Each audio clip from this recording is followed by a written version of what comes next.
gunne odan ma pol mukane ke wawai ot mukane ke bolu pi what mon ma tike yigi magane ko ge.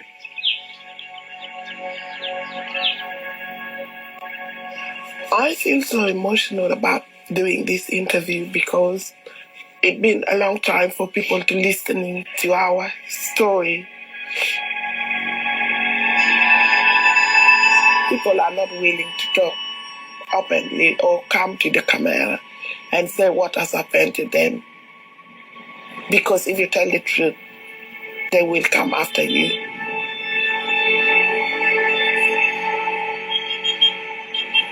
Genocide is an especially intended, organized, planned project.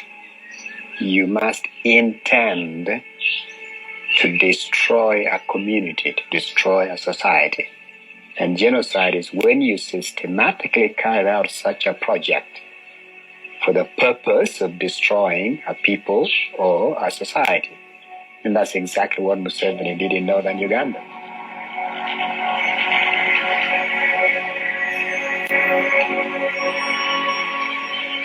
If you say Uganda to somebody outside of Africa, they're going to think Idi Amin, this British trained soldier who rose to power and through military strength and everything, he became president of the country.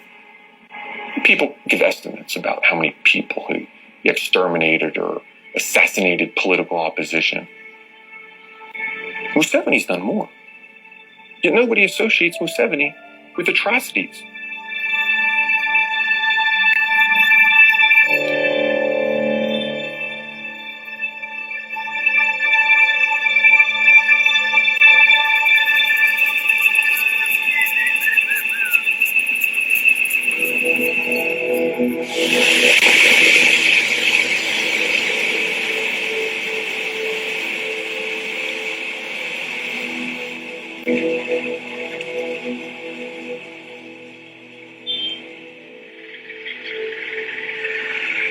We have, as a country, been independent for 50 years.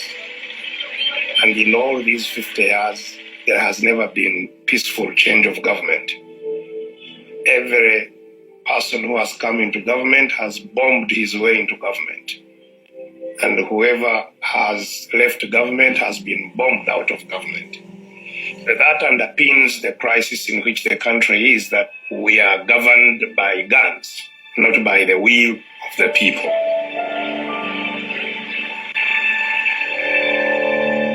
Uganda's President Yoweri Museveni is one of the longest-serving African leaders, with almost 3 decades in power.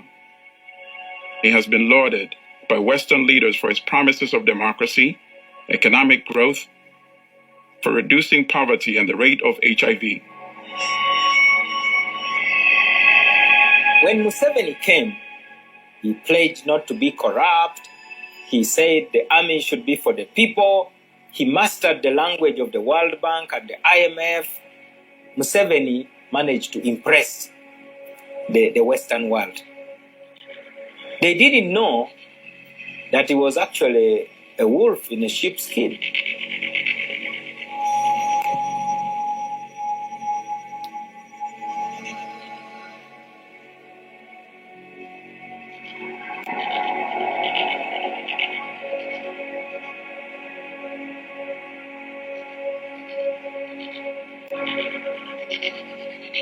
For Mr. Museveni, everything is about power.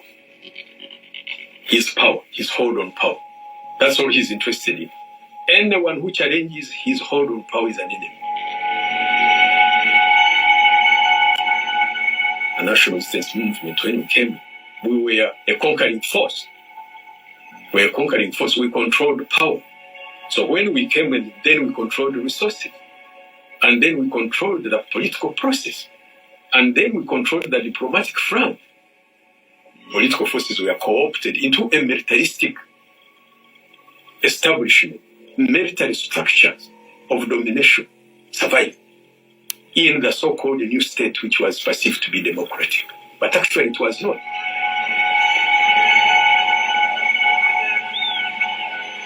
In 2006, I was a presidential candidate, nominated from prison, charged with treason, with terrorism, with rape, with illegal possession of firearms. And half the campaign ended while I was still in prison. Museveni is a megalomaniac.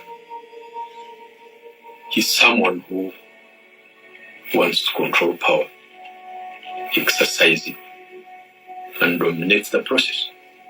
Everything that is done must be done in such a way that it must ensure the holding of the center of control, relying on security forces, on the military, on finance control.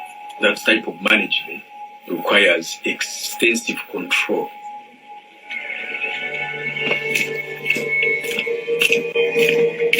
We were playing politics, using command and control. When you have such a thing in place, then nothing can remove you, because virtually you control all aspects of public life.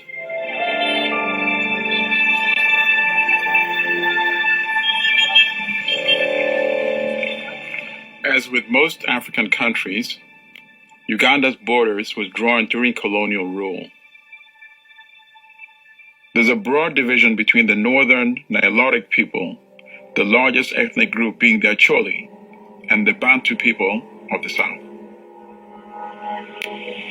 British colonial practices led to an uneven economic development in Uganda, with southern Uganda becoming more prosperous than the north.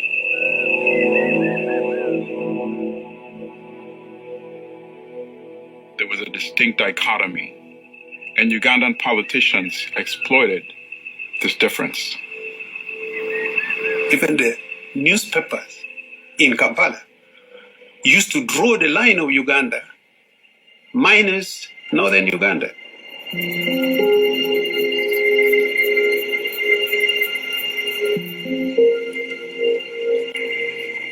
Museveni's become the master and divide and rule. He knows how to set one ethnic group against the other to his own advantage and for his benefit.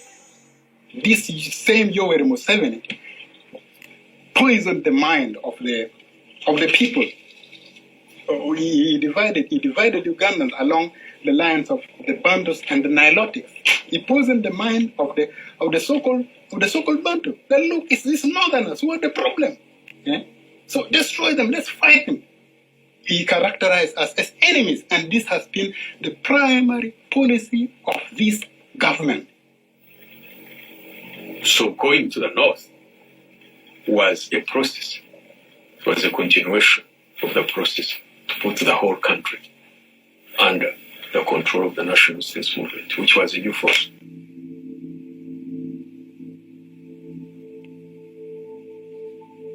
The people came to power in NRM, they believe in military power. The only way they could have got power was with military. And they want to make sure, actually, that the people who might present the greatest threat to them were eliminated.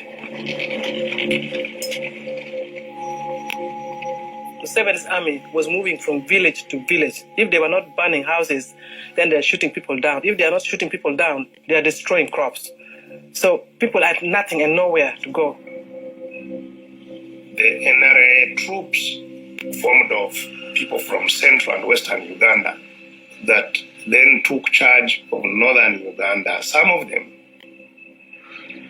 started some revenge actions. The kind of war that was waged by the NRA was horrible. They killed people, they burnt houses, they destroyed their property. I was the first commander there from 86 to 90. Just a few years, 86, 87, 88, 89, 90. Some groups who didn't have the discipline we had, now under our command, committed some atrocities.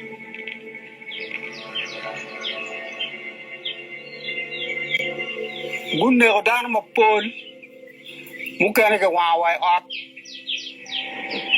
What mon martike igi.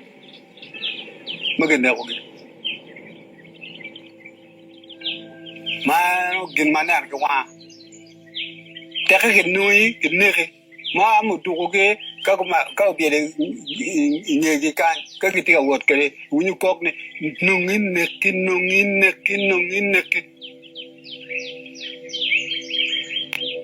This time the government went to the village and started rounding people.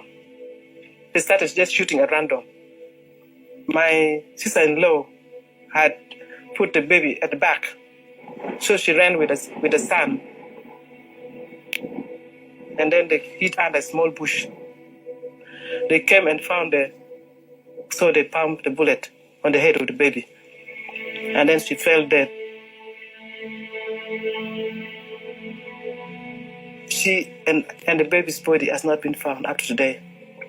Because what Museveni has been doing, which is really genocide, is that some people mass murder that he committed, yet collected the body and taken them away, so that there is no proof.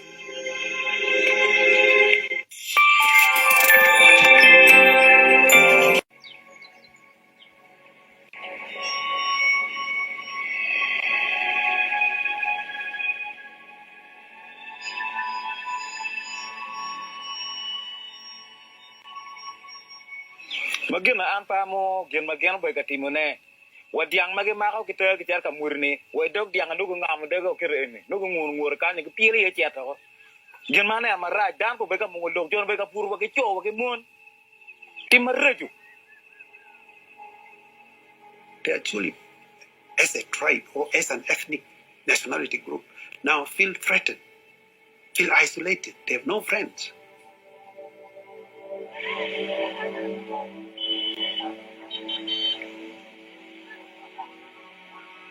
Women have been raped terribly, and rape is being used as a weapon of war.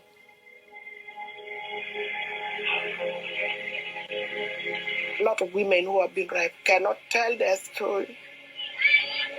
One is because nobody is going to believe them.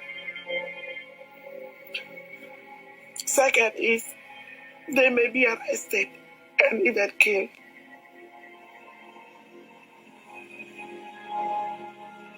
This is deep-seated injustice to a particular group. And we think we've been singled out for alienation or for reduction.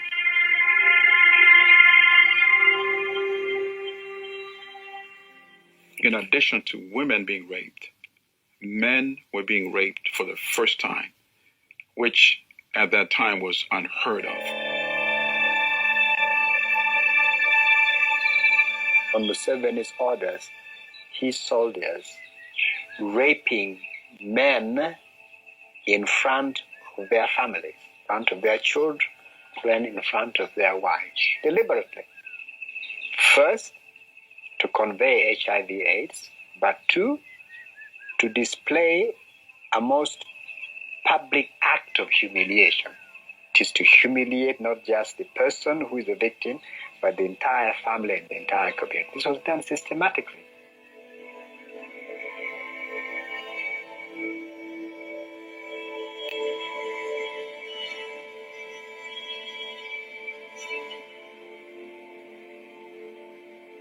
Tuale Johnny Premier Belletela. And Maguk one amateur, rapping amateur piani. And he would query. Burukere, Makaluni rapping. And done a beat. Magunyana, Patra word, who would have pere, Kago Aguga and Kakeni Ilum Kunu. Yoni Polgi Magburgdani, Polgi Tikitur. Penjo Magiburquegi, Kabe one Joma knock out the more. Paul Jomo Burquedi, Magiburgi, Wingy, Dudgi, Ikakumi Yuri, Burgidoni, to Maldao. Inito, Darbeta.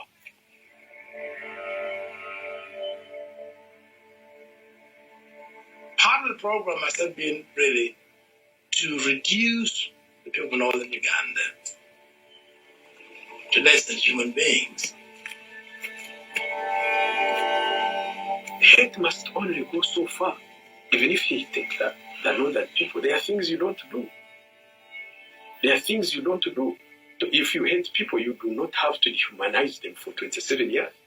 You do not have to perpetuate a war for 27 years because you hate people.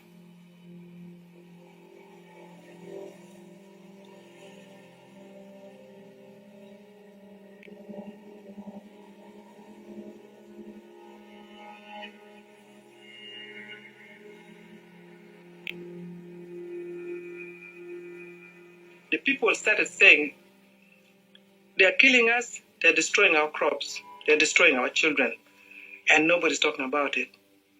Now it's only God that's going to protect the Acholi people. That is how the name Lord Registered Army came about. Because nobody's going to speak for us. It is only us and God.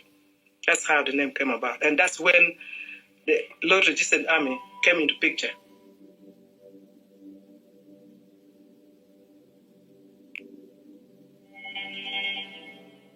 My military position, who is fighting in Uganda. I'm a freedom fighter who is fighting for freedom in Uganda.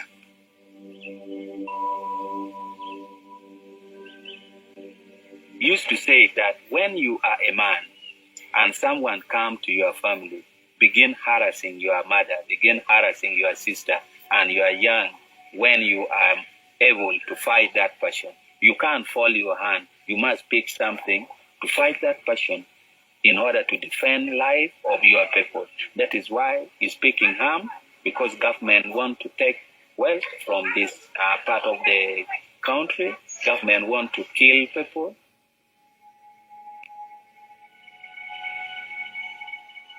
Tiga me wa bom awanu umi yakon mi do nyon ka me awanu be do ka danyo pi berelu pigamente enu. You could say Joseph Kony is a victim who becomes a perpetrator. I think the violence in Uganda is like those things we see in vampire movies. When a vampire bites you, you become a vampire. And in many ways, Kony has become like museveni, using force and violence. How do we understand what made Joseph Kony, who apparently grew up in a peaceful northern Uganda, how did he become so violent? Some of the people in this land, they are supporting the state instead of supporting Kony. And from there, Kony grew annoyed that I'm fighting for you and you are supporting my enemy who want to take your wealth, who want to destroy your life. It means that you don't want to live. It is better I kill you rather than them killing you. And he always kills government supporters. We are fighting for democracy. We want people to be with total democracy, free. We should be free to elect our leader. We want our leader to be elected leader, but not a movement like the one of Museveni.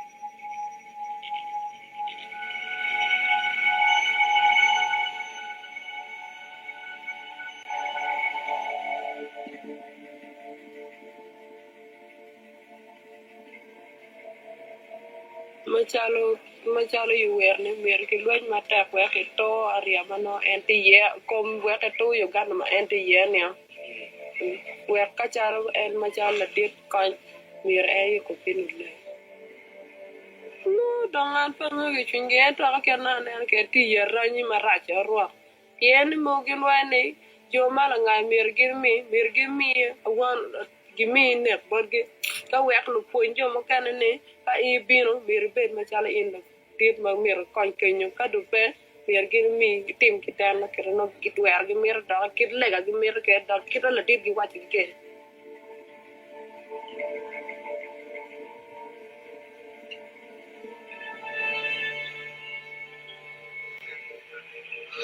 Anyone who wasn't on the LRA side, the LRA saw as being against them.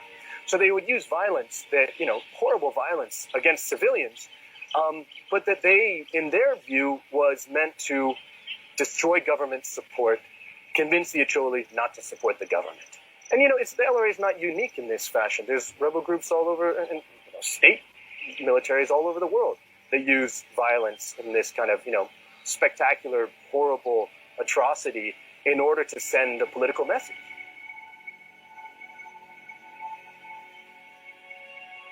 Ironically, in spite of the violence he has meted out against the people, he believes he's a crusader for the community. That's how he sees himself. He shares the view by the Acholi people that Museveni is out to destroy them. So even defeating Museveni may not be the primary goal, but to survive, first and foremost. So Joseph Kony told me that. I next asked him, what do you want? And he said, Museveni, who has destroyed our home, should also know what it is like to be a victim of war.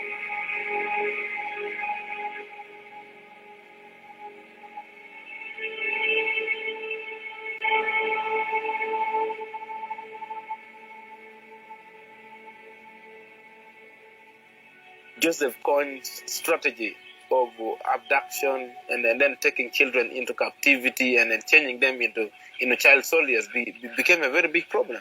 And then those who refused to join him, the pressure of torture came in.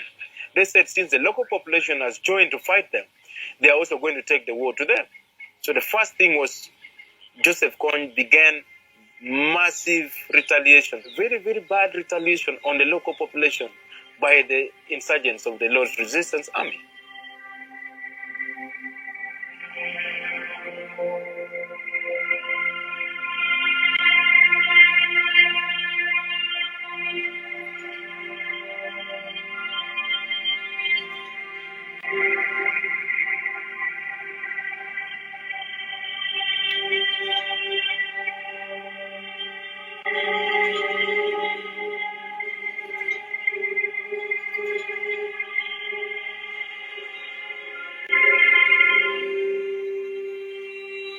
This is not to whitewash any of the crimes committed by the LRA, but there have now been government soldiers coming forward and revealing that in many instances, government soldiers would actually perpetrate these atrocities and then make it appear as if the LRA had committed those crimes.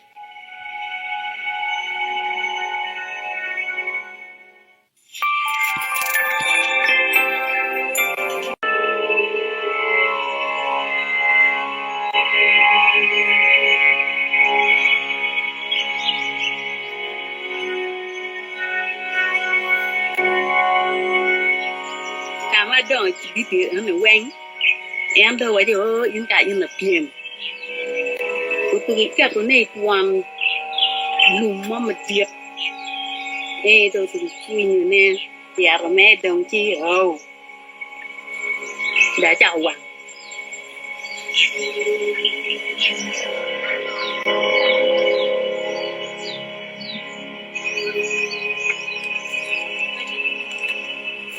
Look, well, Annie. Maki tiaru bara, konki mo am. Pen ke tamne kai waja tie, bakta kan chak waya na. Lengi tawa le chamni, dam ni kete shumikir eni da ko bitu ruwe. Ti ba ber ki tek twin. Seru biara.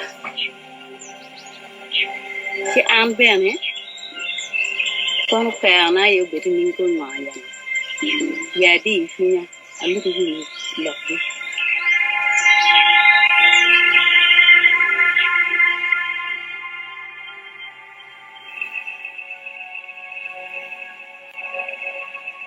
Ka madong, ke ma wadong giterwa. Ka wang gidegi ki bin ken dan ke no gor dan ke to en sigi bin sigi ki chi ka ki chiri ki la kiri o mer mu cher gori ke mere akito ngwe pe mer ke nan makwa. The government soldiers would dig holes into the ground, and people would be forced inside those holes. And then the top would be covered with wood, with grass, and then with earth. And then that would be set on fire. So in other words, people are actually roasted alive. If you get people and hide them we had cells which were called andaki. Andaki, you dig ground, you dig trenches, and then you put in prisoners down under, and then you cover poles on them. They were excesses committed. Oui, ouais, toi, l'humora, perdana, il bourre, ton amateur, fou le vidana, y est con. Car ma tu char beaucoup dans donc. Goal, tu char yuak, yuak, joke, and kere, le roi. Rodon doing wakan, we do you wine, come my ear again. Amnesty International, Human Rights Watch have documented these atrocities. Yet, Museveni is untouchable. Why is Museveni untouchable? Because he has the protection of the United States government.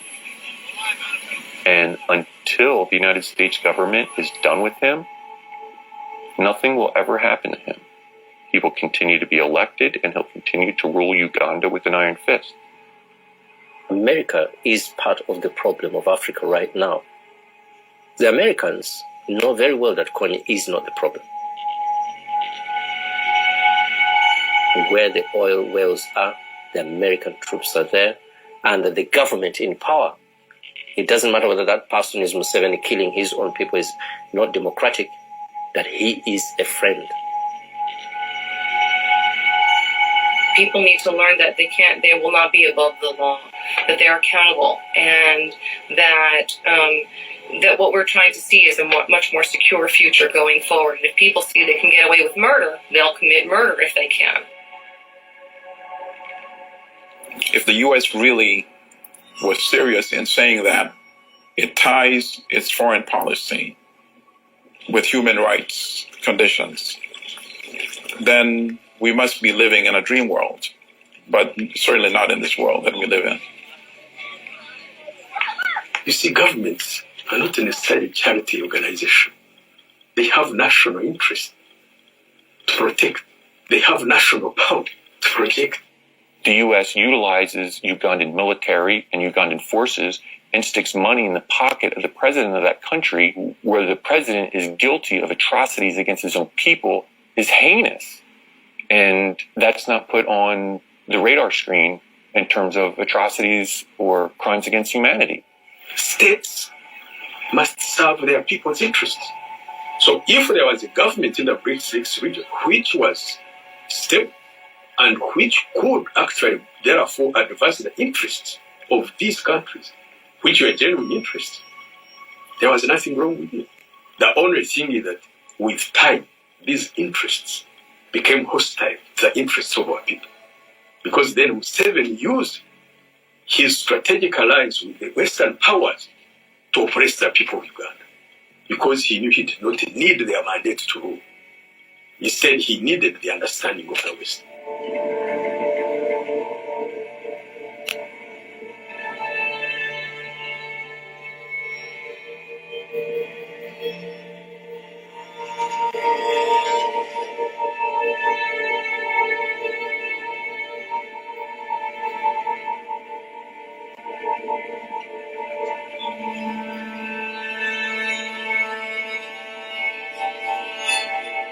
The human rights abuse, the gross abuse by both the LRA and the NRA, or the government army, upon Acholi has been so widespread and so complete that no part of Acholi was spared.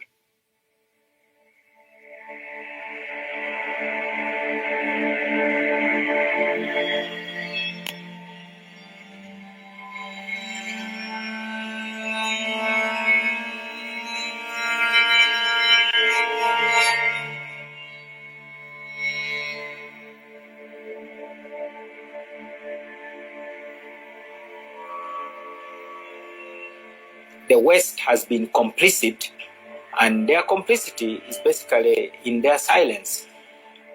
As Ugandans bled to death, they continued singing praises to Museveni.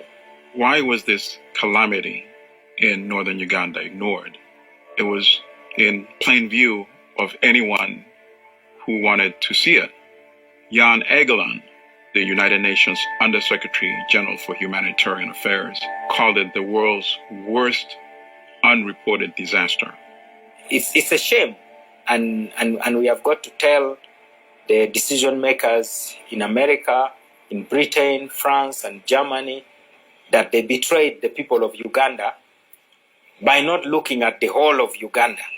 It was not in their interest to expose what was going on in Northern Uganda, and they helped to conceal. It was a conspiracy of silence, both within the country, but particularly internationally. Now, how can modern armies how can modern nations, how can civilized nations allow that to go on and plead ignorance and plead to the international community that they knew nothing about it? How can the international community itself say that they didn't know about that?